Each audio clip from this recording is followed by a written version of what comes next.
ॐ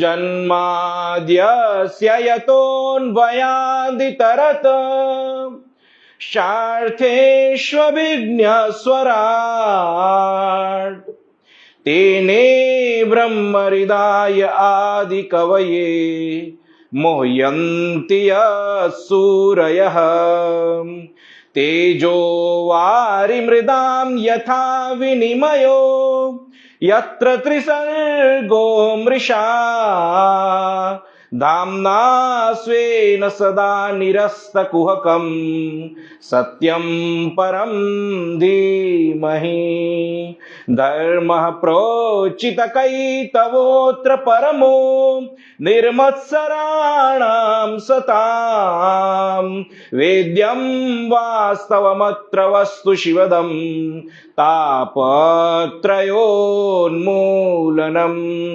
श्रीमद्भागवते महामुनिकृते किं वा परैरीश्वरः सद्यो हृद्यवरुध्यतेऽत्र कृतिभिः शुश्रूषुभे तत्क्षणात् निगमकल्पतरोर्गलितं फलं शुकमुखादमृतद्रवसंयुतं पिबत भागवतं रसमालयं मुहुरहो रसिका भुवि भावुकाः मुहुरहो रसिका भुवि भावुकाः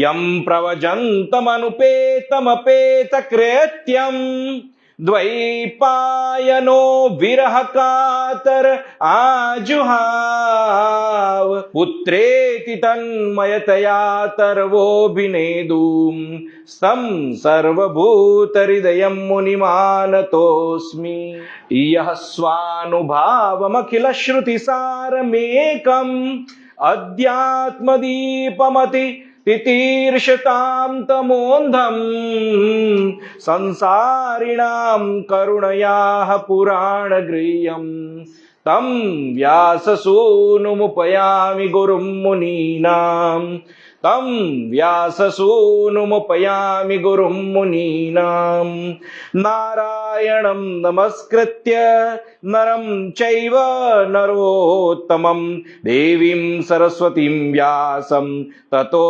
जयमुदीरयेत् ततो जयमुदीरयेत् नमः परस्मै पुरुषाय भूयसे सदुद्भवस्थान निरोधलीलया ग्रहीत शक्ति तृतीयाय देहिनाम् अन्तर्भवायानुपलक्ष्य वर्त्मने भूतैर्महद्भिर्य इमा पुरो विभु निर्माय शेते यदमूषु पूरुषः भुङ्क्ते गुणान् षोडश षोडशात्मकः सोऽलङ्कृशिष्ट भगवान् वचांसि मे सच्चिदानन्दरूपाय विश्वोत्पत्त्यादिहेतवे तापत्रय विनाशाय श्रीकृष्णाय वयं नुमः। बोलो कृष्ण कन्हैया लाल की जय। अथ बाल मुकुंदाष्टकम् करारविंदे न पदारविंदम् मुखारविंदे विनिवेशयन्तम् वटस्य पत्रस्य पुटे शयानम् बालं मुकुन्दं मनसा संहृत्य लोकान् वटपत्रमध्ये शयानमाद्यन्तविहीनरूपम् सर्वेश्वरं सर्वहितावतारम्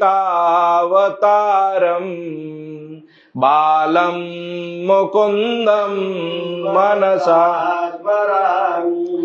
इंदेव श्यामलकोमलाङ्गम् इन्द्रादिदेवार्चितपादपद्मम् सन्तानकल्प द्रुममाश्रितानां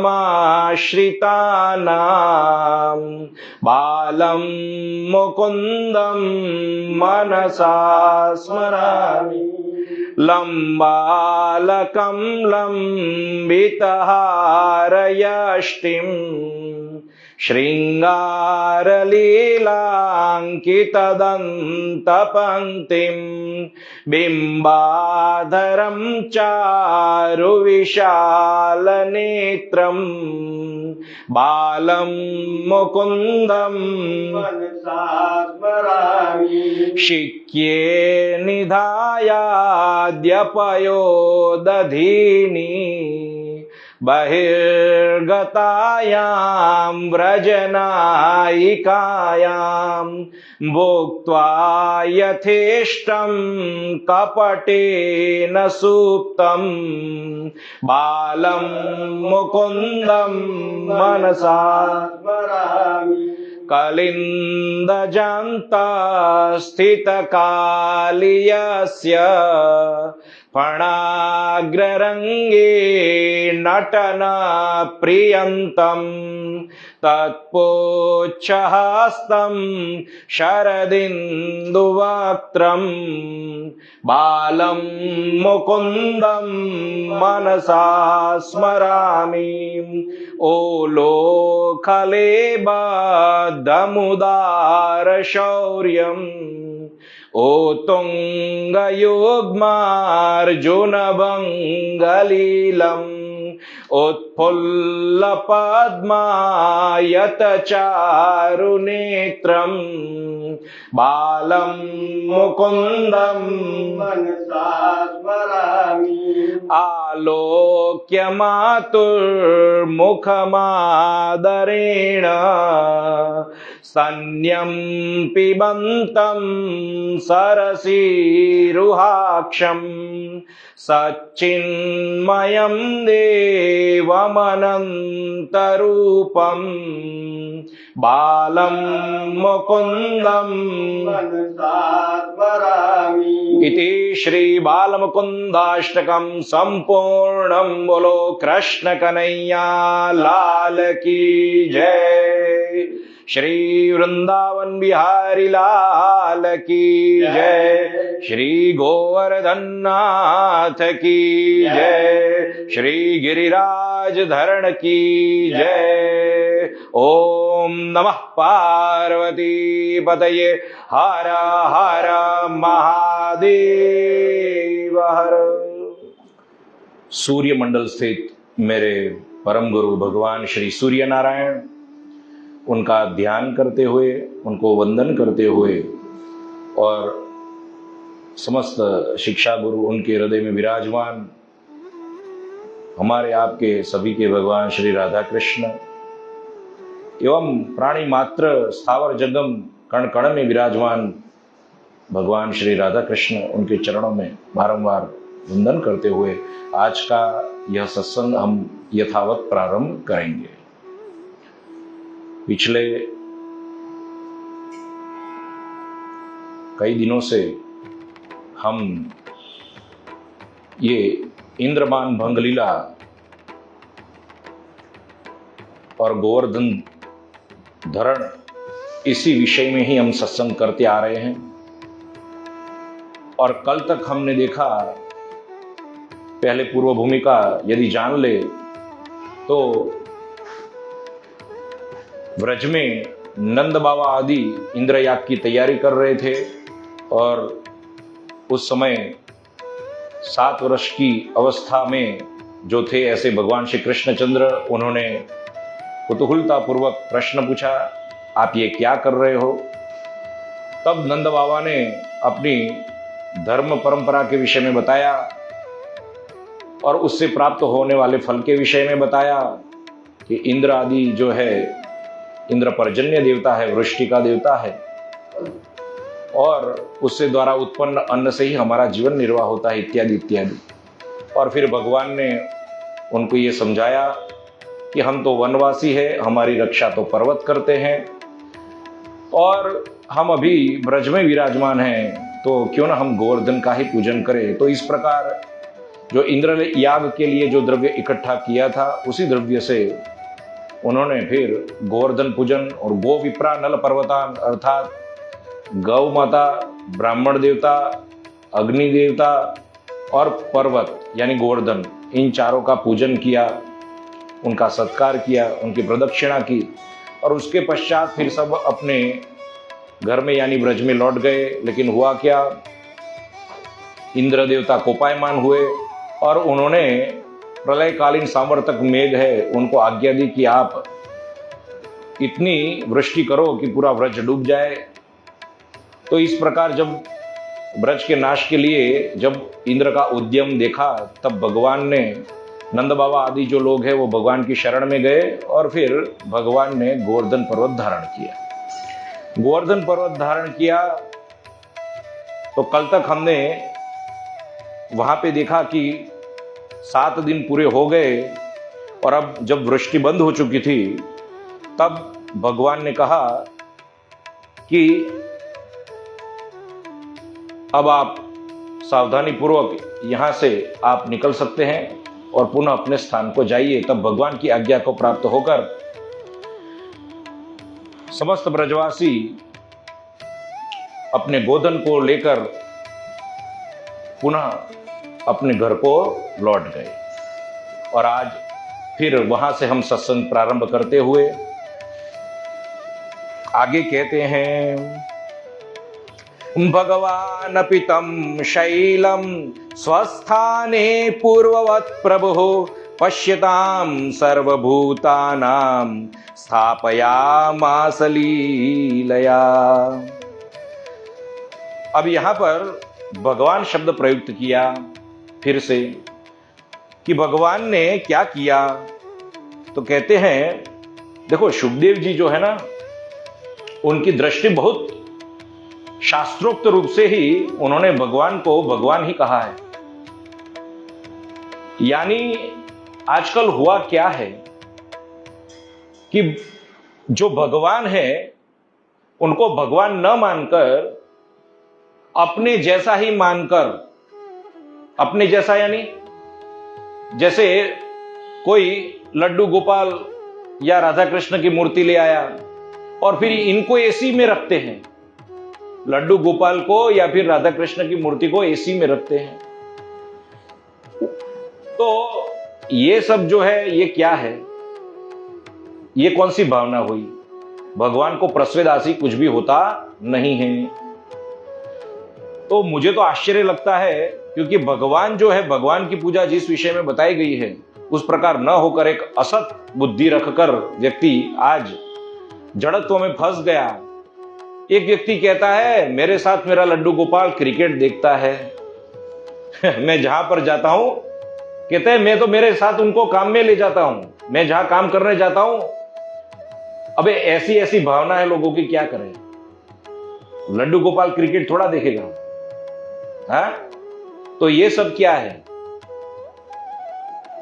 यदि वो सोने लग जाए जिस प्रकार हमारी चेष्टा है, यदि वो सोने लग जाए, भगवान यदि सो जाए तो क्या हो जाए, भगवान यदि सो जाए तो क्या हो जाए।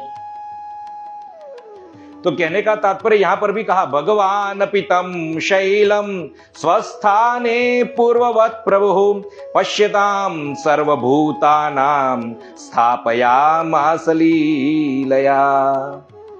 भगवान ने वो जो पर्वत है अब उनको देखते ही देखते लीलावत, जैसे कुछ हुआ ही ना हो। उनको कोई सामान्य मनुष्य कुछ भी भारी वस्तु उठाता है तो ओहो कितना यत्न करना पड़ता है, कितनी सावधानी रखनी पड़ती है उसको नीचे उतारने में, उसको नीचे उतारने में। यदि कोई भार धारण किया है, समझ रहे हो, तो उससे निवृत्त होने के लिए भी कष्ट होता है। लेकिन यहां पर तो लीलापूर्वक जैसे कुछ हुआ ही ना हो, उसी प्रकार भगवान ने गोवर्धन पर्वत पृथ्वी पर रख दिया। यहां पे लिखा है पश्यताम सर्वभूतानाम स्थापयामास लीलया। सर्वभूतानाम यानी सब लोगों के देखते हुए, और दूसरा अर्थ, जो सर्वभूतों के साक्षी है, ऐसे निर्गुण निराकार अब जब सगुण साकार हुए हैं, तो जो अंदर और बाहर विराजमान है, ऐसे सबके देखते ही देखते ऐसे परमात्मा से, यानी ऐसे भगवान ने सबके देखते ही देखते लीला पूर्वक जो पर्वत है वो पृथ्वी पर रख दिया। क्योंकि यहां सर्वभूतानाम शब्द क्यों प्रयुक्त करना चाहिए? केवल लिखते कि व्रजवासियों के देखते देखते, ऐसा कह सकते थे ना, लेकिन यहां पे सर्वभूतानाम शब्द प्रयुक्त किया। आगे कहते हैं, यानी भगवान की सर्वव्यापकता बताई है, अंतर्यामित्व। तम प्रेम वेगान निभृता व्रजौकसो यथा समीयो परिरंभणा देवे गोप्यश्च सस्नेहमपूजयन्मुदा दध्यक्षताद्भिर्योयो सदाशिषः। क्या कहा कि अब जो व्रजवासी लोग हैं वो प्रेम के आवेग से परिपूर्ण हो गए, उनका हृदय प्रेम के आवेग से भर गया। अब कैसे भर गया? तो कहते हैं जो 7 दिन है, अब यहां पर ऐसा नहीं लिखा कैसे भर गया, लेकिन एक भावना है कि 7 दिन के अंतर्गत उन व्रजवासियों ने क्या किया, नंद बाबा आदि समस्त व्रजवासियों ने, उन्होंने भगवान की तरफ एकाग्र दृष्टि रखकर भगवान की लीलाओं का गुणगान किया। और भगवान ने भी अपने प्रेम का दान देते हुए, क्योंकि कृष्ण का एक अर्थ ये होता है, कृष्ण जो है उसका एक अर्थ ये होता है परमानंद। फिर अण का अर्थ होता है दास्य भक्ति प्रदान करने वाला, दास्यता, और अ का अर्थ होता है प्रदान करने वाला, दान करने वाला। जो परमानंद एवं दास्य भक्ति प्रदान करता है वो है कृष्ण। तो अब ये 7 दिनों के अंदर जो परमानंद प्रदान किया है, जो प्रेम प्रदान किया है, जो दास्यता प्रदान की है, अब उनके कारण तो कहते हैं उन प्रेमावेग के कारण उनका हृदय भर आया, उनका हृदय भर आया। भगवान अपने स्वस्वरूप का भी दान दे देते हैं। कब? जब वो प्रसन्न होते हैं। अब जब देखते हैं कि सामने वाले के हृदय में, भक्त के हृदय में कोई कपट नहीं है, भगवान को कपट प्रिय नहीं है, और यहां पर तो निष्कपट भाव से वो लोगों ने जिस प्रकार भगवान की महिमा गाई है, ब्रजवासी लोग, नंद बाबा आदि का तो वात्सल्य भाव है, नंद बाबा आदि का वात्सल्य भाव है, गोपियों का प्रेम लक्षणा, प्रेम भाव है, जो व्रज सखा है उनका सखा भाव है।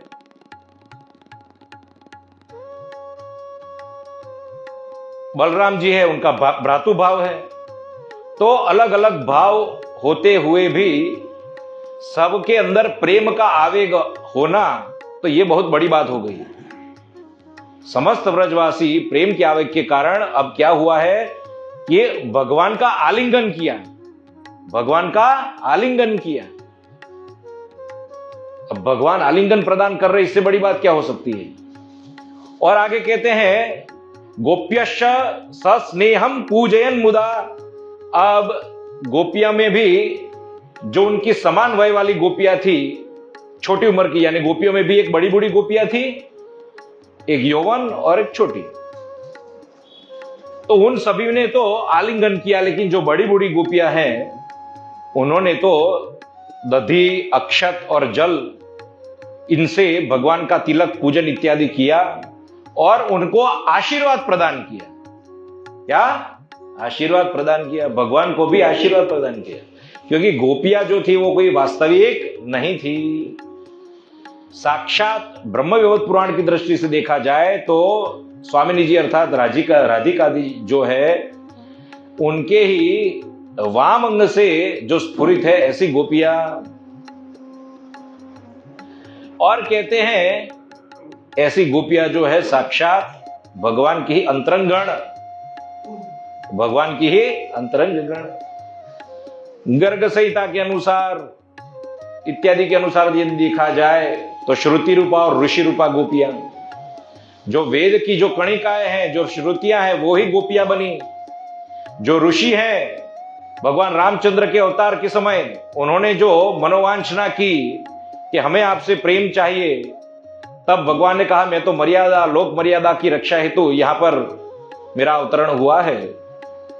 तो आप मेरे जब द्वापर युग में मेरा कृष्ण अवतार हो, तब आप गोपी के रूप में प्रकट होना। तो वही ऋषि मुनिया गोपी के रूप में है। इस प्रकार वर्णन मिलता है।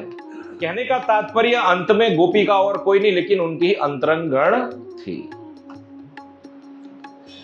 तो वो गोपी को भी भगवान ने जब ऐसा आलिंगन प्रदान किया और बड़ी बड़ी गोपियां उन्होंने आशीर्वाद दिया।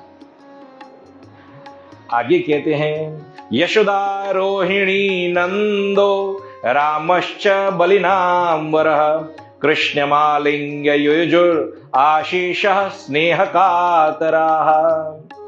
अब जो बाकी थे वो यशोदा, रोहिणी, नंद बाबा और कहते हैं बलिनाम्बरः, यानी जो बलवानों में श्रेष्ठ है ऐसे बलवान। यहां पर बलिनाम्बरः क्यों किया, क्यों कहा? क्योंकि यहां पर भी मैंने जैसे बताया कि उन्होंने जो भूमिका निभाई थी गर्ग संहिता के अनुसार, भगवान ने अपना शेषनाग स्वरूप धारण करके, एक शेषनाग स्वरूप धारण करके चारों ओर लिपट गए थे। जो भगवान ने गोवर्धन पर्वत के नीचे जो शरण दी थी, उन सभी को चारों ओर से घिरकर शेषनाग रक्षा कर रहे थे कि जल पुनः उस गोवर्धन पर्वत के नीचे जो स्थान है जहां पर ये लोगों ने शरण ली है वहां पर न आ जाए। तो यहां बलिनाम्बरः कहा कि जो बलवानों में श्रेष्ठ है ऐसे बलवान, ऐसे बलराम जी। उन्होंने सभी ने क्या किया? कृष्ण मालिंग्य युजुर आशीष स्नेह कातरा, स्नेह पूर्वक, स्नेह से कातर होकर, स्नेहवशात होकर उन्होंने भगवान श्री कृष्ण को आलिंगन दिया। और आलिंगन करने के पश्चात, कृष्ण को आलिंगन करने के पश्चात उनको आशीर्वाद भी दिया। उनको आशीर्वाद, भगवान को आशीर्वाद देने का सामर्थ्य एक तो ब्राह्मण देवता में है। कई बार आगे वर्णन आया है कि ब्राह्मणों ने आशीर्वाद दिए। और किनका है? ये गोपियां और नंद बाबा आदि, ये लोगों का सामर्थ्य है जो भगवान को भी आशीर्वाद देते हैं। अन्य किसी का सामर्थ्य है नहीं। ब्राह्मणों यानी वैदिक काल के ऋषि मुनि जो ब्राह्मण, लेकिन वो भी कहते हैं भगवान के निर्गुण निराकार स्वरूप को आशीर्वाद देने में समर्थ नहीं है। केवल ये तो सगुण साकार स्वरूप जो है, माया विशिष्ट प्रभु का ये जो स्वरूप है, उनको आशीर्वाद देने में समर्थ है। दिविदेव गणाः साध्या सिद्ध गंधर्व चारणाः तुष्टुवोर्मुमुचोस्तुष्टाः पुष्पवर्षाणि पार्थिव। पुष्पवर्षाणि पार्थिव। अब यहां पर क्या कह रहे हैं? जो सिद्धगण है, गंधर्व है, चारण है, ये सब जो लोग हैं, साध्य देव, ये सब जो लोग हैं, उन्होंने क्या किया? तो कहते हैं भगवान की स्तुति करने लगे और पुष्प वर्षाणि पार्थिव, पुष्प वर्षा की, आकाश में से पुष्प वर्षा की, अभिवादन किया, भगवान का सत्कार किया। बोलो गोवर्धन नाथ की जय, गिरिराज धरण की जय। अब आगे कहते हैं शंख दुंदुभयो नेदुर दिवि देव प्रणोदिता जगो गंधर्व पतय स्तुंबरो प्रमुखा नृप। अब यहां पे क्या कह रहे हैं? जो देवता है उन्होंने शंख और दुंदुभि नाद किया, और देवताओं की प्रेरणा से शंख और दुंदुभि नाद हुआ। और जो तुम्बरु आदि जो गंधर्व थे वो उन्होंने भी क्या किया? तो कहते हैं गंधर्वों ने गान करना, नृत्य गान करना प्रारंभ कर दिया। तो कहने का तात्पर्य है, मैं आपको ये बोल रहा हूं कि कभी भी ऐसा होता है कि देवताओं की पराजय हो और देवता ही पुष्प वर्षा करे। यहां पर यह हुआ है, देवता का पराभव हुआ है और देवता ही पुष्प वृष्टि कर रहे हैं। अभी तो देखो इंद्र देवता ने स्तुति भी नहीं की है भगवान की, वो तो अभी बाद में आएगा। यहां पर तो कहते हैं कि अभी जैसे ही भगवान का प्रभाव देखा, जल वृष्टि सब बंद हो गई, उसके पश्चात ये पुष्प वृष्टि हुई। तो ये पहली बार ऐसा हुआ कि देवताओं की हार होने के पश्चात भी देवताओं ने पुष्प वृष्टि, शंख दुंदुभी इत्यादि का नाद किया। आगे कहते हैं ततोनुरक्त पशुपय परिश्रितो, ऐसे भगवान में अनुरक्त हुए गौए चराने वाले ऐसे गोपाल, भगवान में अनुरक्त जो है ऐसे गौए चराने वाले ऐसे गोपाल, अब क्या किया? राजंस गोष्ठम सबलो ब्रजदरिहि, यहां पर हरि शब्द प्रयुक्त किया है, यहां पर हरि शब्द प्रयुक्त किया है। हरि के कई अर्थ होते हैं। हरिर हरति पापानि करके के पापों का हरण करने वाले, अविद्या हारिदत्वम करके भी श्रीधरी जी ने कहा है कि जो अविद्या का हरण कर ले। लेकिन यहां पर हरि का अर्थ है क्लेश का हरण करने वाले, दुखों का हरण करने वाले। क्योंकि जो महासंकट आया था, महाविघ्न महासंकट, उस संकट को, उस आर्तता को जिन्होंने दूर किया है, समस्त क्लेशों का नाश किया है, ऐसे भगवान हरि अब उन गोप समूह के साथ व्रज में पुनः लौट रहे हैं। तथा विधान्यस्य कृतानि गोपिका गायन्त्य ईयुर्मुदिता हृदय स्पृशः। यहां पर गोपिका गोपिका जो गोपिकाएं हैं वो क्या कर रही हैं?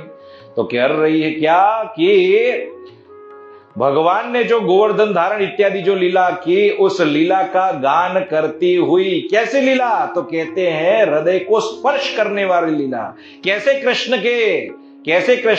तो कहते हैं जिनकी लीलाएं हृदय को स्पर्श हो जाती है, प्रेमास्पद, अपने प्रेमास्पद परम प्रियतम भगवान श्री कृष्णचंद्र की लीला का गान करती हुई गोपियां अब जो व्रज में भगवान लौट रहे हैं उनका अभिवादन करती हुई भगवान की लीलाओं का गान कर रही है।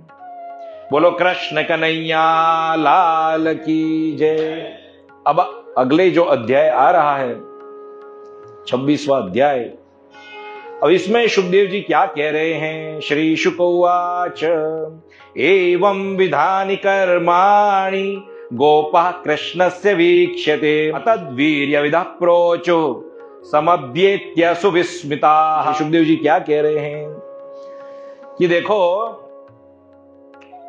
भगवान श्री कृष्णचंद्र यहां कृष्णस्य वीक्ष्यते, कृष्ण का ऐसा अद्भुत अलौकिक कर्म देखकर गोपों ने क्या कहा? परस्पर बातें करने लगे। अतद्वीर्य विदः प्रोचो समभ्येत्य सुविस्मिता, बहुत आश्चर्यचकित होकर एक दूसरों से बातें करने लगे। उनका पराक्रम ही ऐसा था ना, भगवान का अतुलनीय पराक्रम, जिसकी समानता किसी के साथ न की जाए। अमानुषी कर्म जो मरण धर्म मनुष्य कभी नहीं कर सकता, न विचार सकता है, न सोच सकता है, न कल्पना कर सकता है, ऐसे कर्म भगवान ने किया है।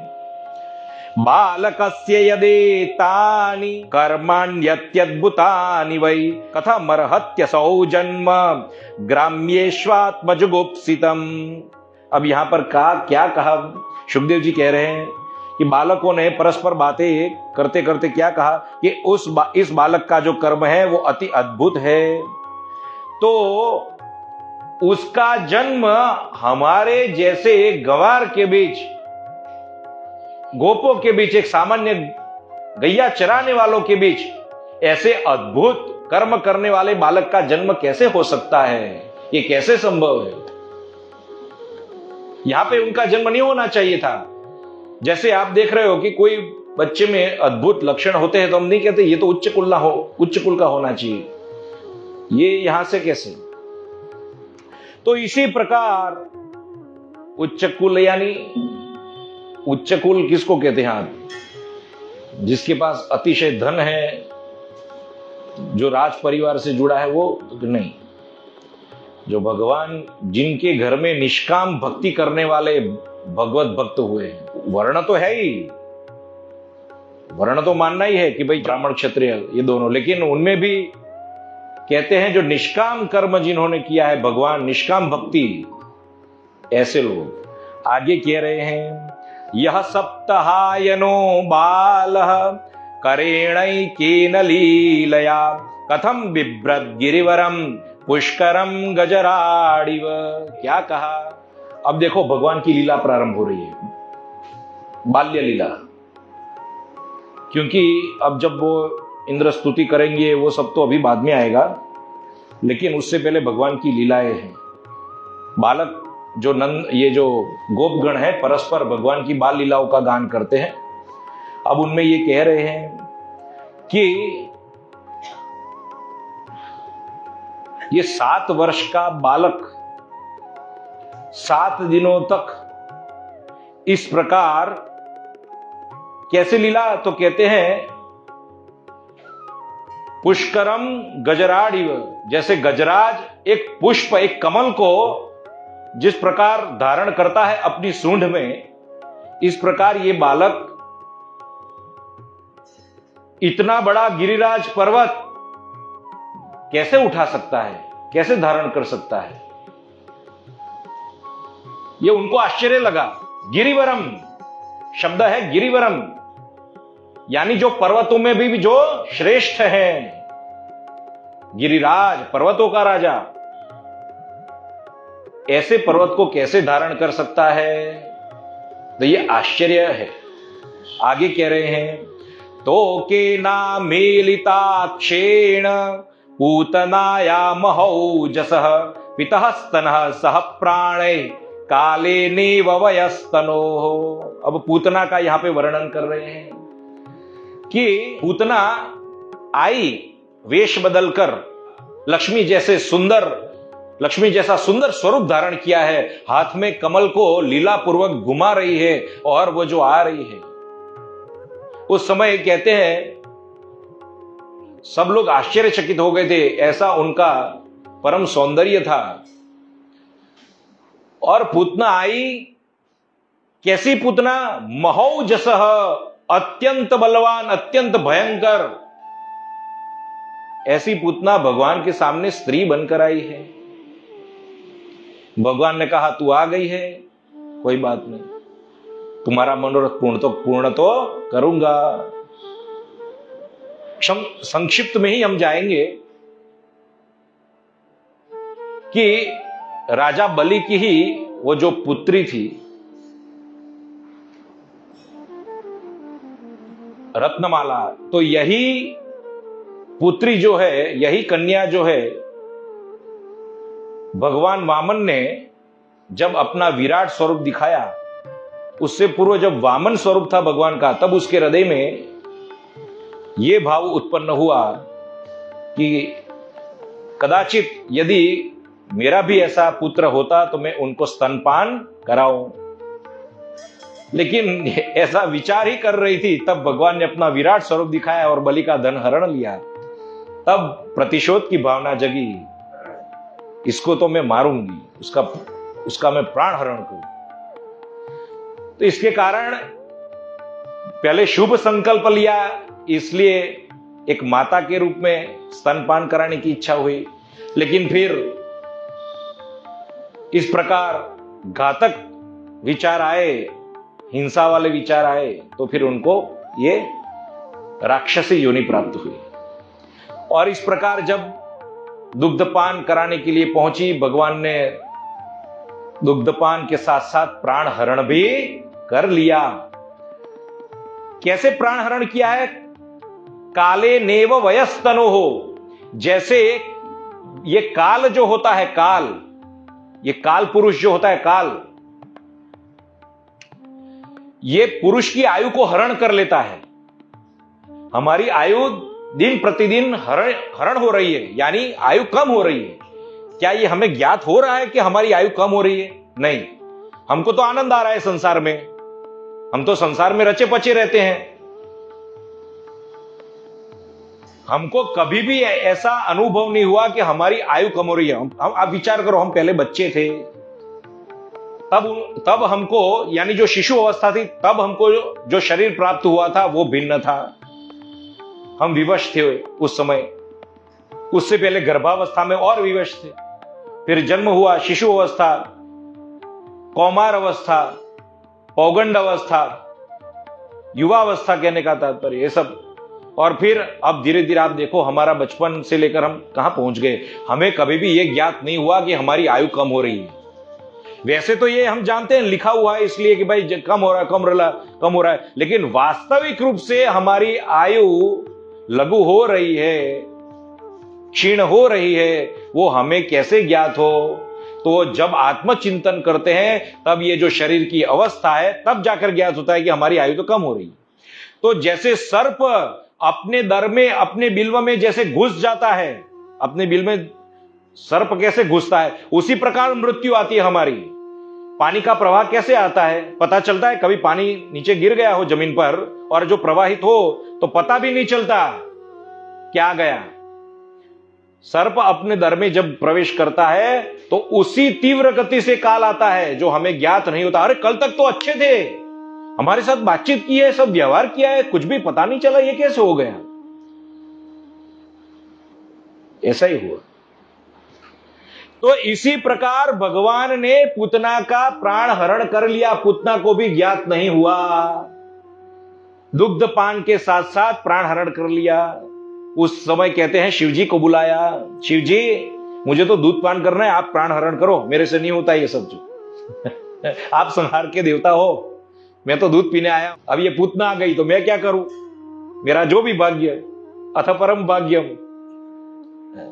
मुझे दूध पीने दो और आप यहां पर आंख बंद करके, आंख मूंद कर कैसा स्तनपान किया है भगवान ने, जो लीला की है, अनेक भाव है, पहले हमने वैसे देख चुके हैं पूतना के विषय में। तो पूतना का प्राण हरण कर लिया, कहने का तात्पर्य है बालक लेकिन कर्म करता है अद्भुत, जो हमारी कल्पना से बाहर है। पूतना का अर्थ होता है वो वासना का स्वरूप थी, पूतना वासना का स्वरूप थी, है कुछ और, बता रही है कुछ और सुंदर स्वरूप धारण किया। पूतना वासना, अपवित्र, जो अपवित्र है, जो नेत्रों के मार्ग से प्रवेश करती है, ऐसी पूतना। सबने पहले पूतना को देखा नेत्र के द्वार से, ओहो कितनी सुंदर, इसलिए कुछ बोल ना सके, मुंह बंद हो गया। यशोदा, रोहिणी सबका, अन्यथा तो बोलती ना, ज्ञात हो जाता तो। लेकिन जो व्यवहार, बात पटुता, कहते हैं ना भाई आपका वाणी वर्तन व्यवहार उससे ज्ञात हो जाता है, लेकिन कभी कभी ऐसे लोगों का ज्ञात नहीं होता है, वो बाद में ज्ञात होता है, जब पूरे विश्व के सामने बाहर आता है तब। जो छल करने वाला होता है, कपट करने वाला होता है, इस प्रकार तो कपट करता है। तो यहां पर इस प्रकार जो पूतना है, जो वासना का स्वरूप है, काम वासना का, जो डोगरे जी महाराज कहते थे, पूतना 14 के दिन आई, चतुर्दशाम्याम, 14 की तिथि को आक्रमण करने आई। क्यों? कहते हैं 5 कर्मेंद्रिय, 5 ज्ञानेंद्रिय, कर्मेंद्रिय यानी ये अपने हाथ पैर, गुदा का स्थान, शिश्न, समझ रहे हो, और ये जिह्वा, और 5 ज्ञानेंद्रिय यानी ये नेत्रेंद्रिय, रसनेंद्रिय, फिर कर्णेंद्रिय। तो ये जो त्वचा है, स्पर्शेंद्रिय, तो ये 5 जो है इंद्रिय, यानी 5 और 5 10, और मन बुद्धि चित्त और अहंकार, मन बुद्धि चित्त और अहंकार, ये 14 उस स्थानों पर काम वासना रहती है। ये काम वासना जो है वो यहां पर रहती है। इसलिए चतुर्दशी के दिन, 14 के दिन, इस 14 स्थानों में जो वासना रहती है उसी वासना का ही आक्रमण है, और भगवान ने उसी दिन इस काम वासना का नाश किया। समझ में आया? पूतना जो नेत्र के मार्ग से प्रवेश करती है और 14 स्थानों पर रहती है, ऐसी पूतना। तो हम सभी को सावधान होकर ये 14 स्थानों में जो सूक्ष्म दृष्टि से अपना निवास अपना डेरा डालती है। पहले जब पाप होता है मनुष्य से तो कैसे होता है पता है आपको? थोड़ा है चल जाएगा, प्रायश्चित कर लेंगे, प्रायश्चित कर लेंगे। पाप इस तरह से घर करता है। पाप हृदय में घर कैसे करता है? सब लोग करते हैं, इसकी तुलना में तो कुछ भी नहीं है। सब लोग करते हैं, उसकी तुलना में तो कुछ भी नहीं है। ऐसा करके पाप अपना घर करता है। और यदि अंतर्दृष्टि नहीं की, सत्संग नहीं हुआ, तो फिर यही पाप मनुष्य को डुबा देता है।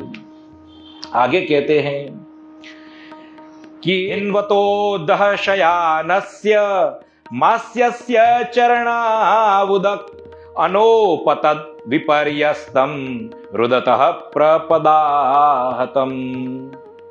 अब यहां पे क्या कह रहे हैं? भगवान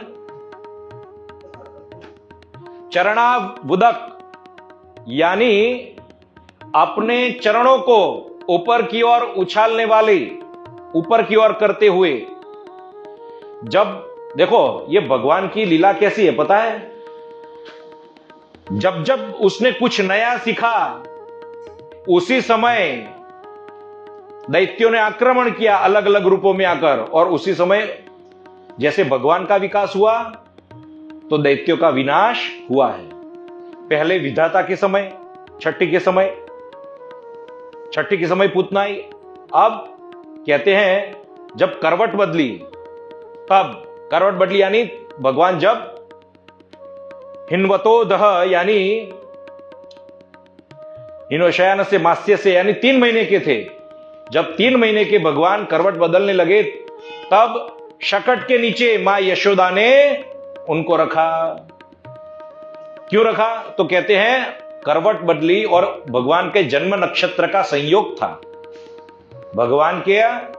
भगवान जिस नक्षत्र में उन्होंने जो जन्म लिया, अवतार धारण किया, वही नक्षत्र उस दिन पड़ रहा था और उस दिन करवट भी बदली। तो व्रज में जिस प्रकार की परंपरा है, उसी परंपरा का निर्वाह करते हुए उन्होंने उत्सव निर्धारित किया और उत्सव मनाने लगे। तो सब उत्सव में व्यस्त थे और शकट में ढेर सारा सामान, अनेक प्रकार की वस्तुएं रखी हुई थी।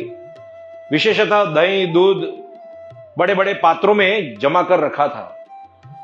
उसी छकड़े के नीचे भगवान को रख दिया।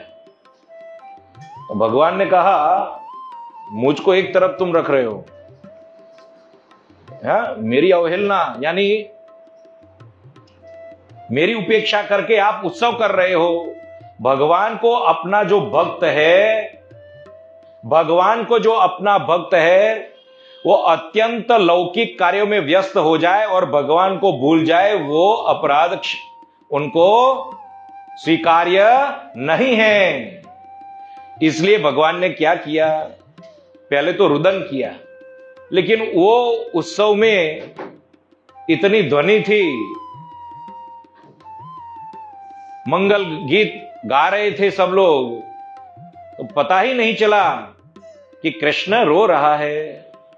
तब फिर भगवान ने सावधान करते हुए वो जो पैर थे, अपने चरण थे, केवल कहते हैं स्पर्श मात्र से उस शकट यानी उस गाड़ी को स्पर्श मात्र से उस भगवान अधोक्षज ने जैसे स्पर्श किया तो शकट उछला और उसमें रहे जितने भी दधी दूध के जो पात्र थे वो सब फूट गए, बेर बिखेर हो गया। और फिर गोपियां, यशोदा मैया आई। यशोदा मैया ने पुनः स्तनपान कराया, स्वस्ति वाचन इत्यादि कराया ब्राह्मणों के द्वारा अमंगल को निवृत्त करने के लिए। और फिर कहते हैं वो जो शकट था यानी गाड़ी जो थी उसको पूर्ववत किया, उस पर पूरा सामान रखा। तो कहने का तात्पर्य है तो ये बालक, लेकिन अपने कोमल चरण स्पर्श से, बालक का चरण कैसा होता है, 3 महीने के बालक का चरण कैसा होता है, उससे इतना भारी शकट उछला और ध्वस्त हो गया। ये कैसे हो सकता है? उसके पहिए निकल गए ये सब। तो कहने का तात्पर्य ये अद्भुत बालक है, ये अद्भुत बालक है।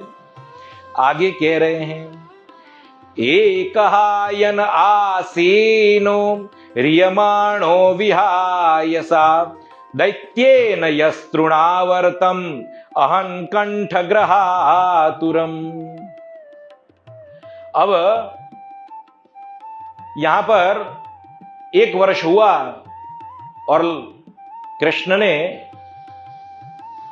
बैठना सीख गया। अच्छी तरह से बैठा था, मां की गोद में, मां की अंक में बैठा था, स्तनपान कर रहा था और अचानक भार बढ़ने लगा। इतना भार बढ़ा, इतना भार बढ़ा, यशोदा जी ने विचार किया ये भारी क्यों होता जा रहा है।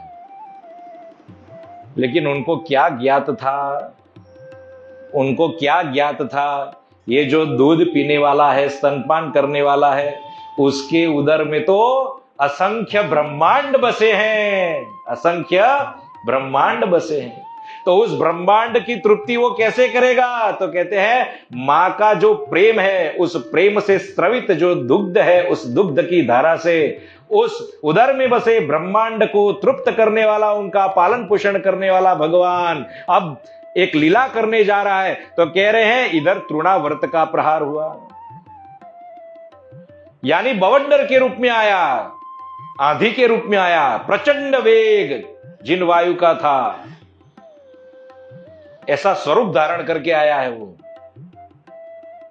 और हुआ क्या? तो कहते हैं उस समय ऐसा बवंडर आया कि भगवान ने पहले तो सावधान कर दिया था यशोदा को, यानी अपना इतना भार था कि यशोदा ने वो भारी होते हुए कृष्ण को अपने अंक से, अपनी गोद में से नीचे बैठा दिया। अन्यथा क्या होता पता है? वो जो तृणावर्त है कृष्ण को, कृष्ण के साथ साथ उनकी मां को भी, यशोदा को भी ले जाता। इसलिए भगवान ने अपने आप को पृथक कर दिया, इतना वजन बढ़ा दिया कि यशोदा मैया ने उसको पृथ्वी पर रख दिया, धरा पर रख दिया। और फिर तृणावर्त आया और अपने उस वेग में, प्रचंड वेग में उस बालक को ले गया। लेकिन यही सबसे बड़ी उसकी अपराध थी, यही क्षति थी, यही तो भूल थी। थोड़ा आगे गया, भगवान ने उसकी गर्दन पकड़ी और राम बोलो भाई, राम कर दिया। तो कहने का तात्पर्य क्या है? यहां पर कहते हैं भगवान ने तो देखो पंच तत्वों का शोधन किया है, तो यहां तृणावर्त यानी वायु का भी शोधन किया है। भगवान ने वायु का भी शोधन किया है, शुद्ध किया है। और तृणावर्त है, उसके माध्यम से क्या शिक्षा प्रदान करी?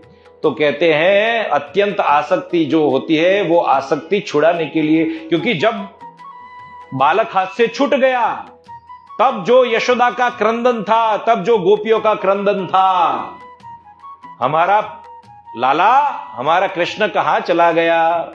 और फिर जो भगवान ने बताया कि देखो यदि मैं नहीं हो तो क्या, यदि मैं क्षण भर के लिए भी आपसे खिसक जाऊं, आपसे दूर हो जाऊं, तो इस वियोग में आप क्या कर सकते हैं? तो वियोग के दर्शन कराए और उतना ही प्रेम बढ़ा भी दिया, उतना ही प्रेम बढ़ा भी दिया। तृणावर्त का भी राम राम कर दिया, पृथ्वी पर का भार भी उतारा और वायु तत्व का शोधन भी किया, एक साथ अनेक काम। और अपनी महिमा बढ़ाकर भक्तों के लिए एक लीला भी प्रदान कर दी कि जिससे भक्त उन लीला का गान कर सके। भगवान ने एक साथ कितने काम किए, एक साथ कितने काम किए। उस समय आपको ज्ञात है जब वो बालक यानी कृष्ण पुनः उस धरा पर जब पड़ा, यानी वो तृणावर्त के शरीर पर जब खिल रहा था, क्रीड़ा कर रहा था, तब गोपियां ने मां यशोदा को बुलाया और जैसे ले लिया अपने अंक में। तो उस समय गोपियां क्या कह रही है, परस्पर बातें कर रही है कि हिंस्रः स्वपापेन विहिंसितः खलः साधु समत्वेन भयाद् विमुच्यते। जो हिंसा वाले लोग होते हैं, जो हिंसाकारी होते हैं, पापी लोग होते हैं, विहिंसितः खलः, वो अपनी ही हिंसा के कारण उनका नाश हो जाता है। और साधु समत्वेन भयाद् विमुच्येत, लेकिन जो साधु पुरुष होता है, स्वधर्म में स्थित लोग जो हैं, वो समत्व योग के कारण, सब में एक ही दृष्टि, परमात्मा दृष्टि रखने के कारण भयाद् विमुच्यते, भय से विमुक्त हो जाते हैं। उनमें किसी भी प्रकार का भय नहीं होता, क्योंकि सर्वत्र एक ही परमात्मा, परम सच्चिदानंदमय श्री कृष्ण। तो भगवान यहां पर वायु तत्व का शोधन किया और कहते हैं कि गोपियां, यहां पर नंद, ये जो गोपगण है, वो नंद बाबा से सब बात करते हैं कि ये बालक का अद्भुत कर्म, ये कैसे संभव है, कैसे संभव है। तो आज का सत्संग, समय का अभाव है,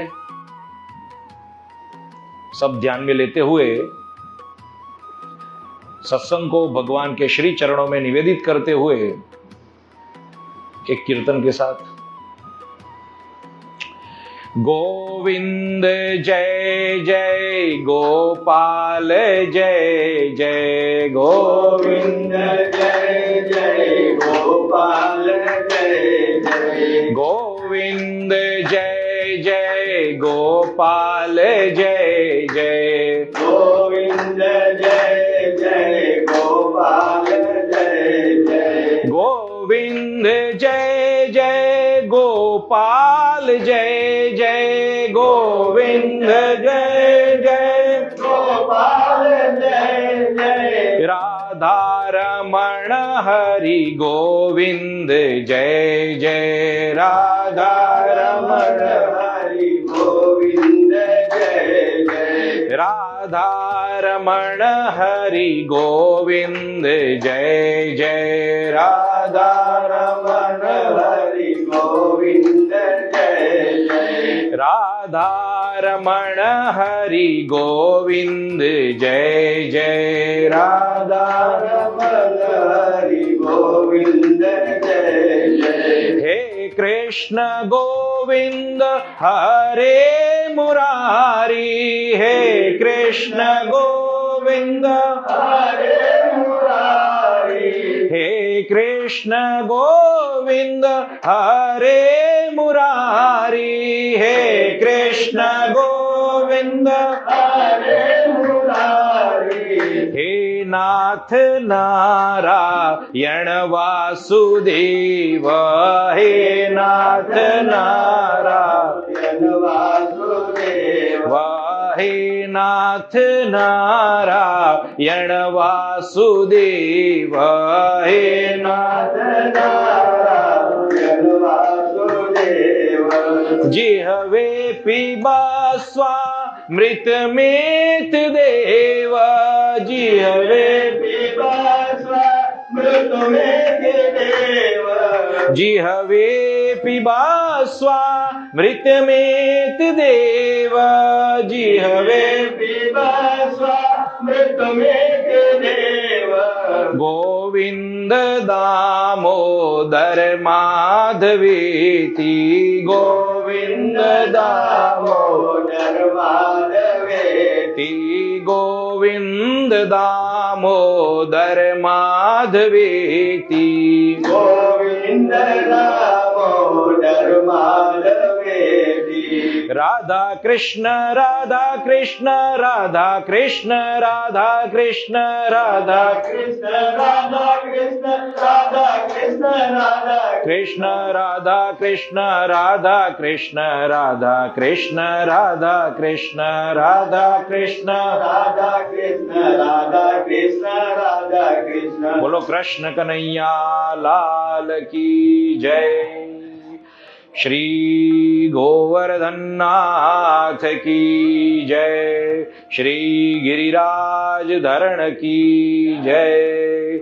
श्री वृंदावन बिहारी लाल की जय। ओम नमः पार्वती पतये। हर हर महादेव।